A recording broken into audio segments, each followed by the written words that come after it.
एक मर्तबा मदीने में दो यहूदी आप सल्लल्लाहु अलैहि वसल्लम के रोजा मुबारक को निकालने के लिए आए थे। वो दोनों यहूदी मुसलमान बनकर ही नहीं बल्कि बहुत बड़े आलिम बनकर मदीना आए थे। उन्होंने आप सल्लल्लाहु अलैहि वसल्लम की कब्र मुबारक से कुछ दूरी पर ही एक घर में पड़ाव डाला था, जो दिन में इबादत करते और रात को सुरंग खोदने में लग जाते। उस वक्त के बादशाह नूरुद्दीन जंगी को अल्लाह की तरफ से ख्वाब आया और ये ख्वाब उन्हें लगातार 3 दिनों तक मुसलसल आता रहा।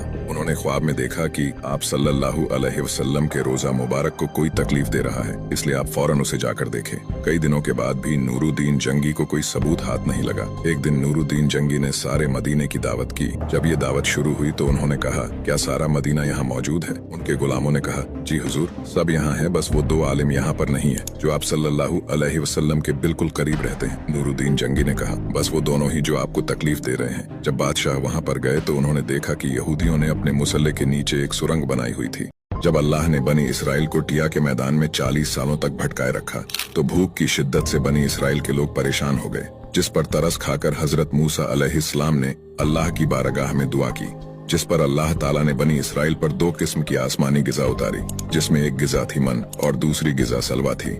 मन दरअसल गोंद जैसी गिजा थी, जिसका जायका शहद जैसा था। ये गिजा बनी इसराइल को सुबह के वक्त आसमान से उतरती थी, जो वहाँ की छोटी छोटी झाड़ियों की पत्तियों पर जमा हो जाती थी, जिसे बनी इसराइल सुबह उठकर खा लेते। सलवा एक ऐसी गिजा थी जो एक परिंदे के रूप में आती थी। जब शाम का वक्त होता तो आसमान से बहुत सारे परिंदे बनी इसराइल के लोगों के पास आकर बैठ जाते थे। ये परिंदा किसी बटेर की तरह लगता था, जिसे बनी इसराइल के लोग पकड़ते थे और रात के वक्त उसे भून कर खा लेते थे। ये दोनों गिजा अल्लाह ने आसमान से उतारी थी, जिसे बहुत से लोग जन्नती खाना भी कहते हैं। इस खाने का जिक्र अल्लाह पाक ने मुकद्दस किताब कुरान पाक में भी।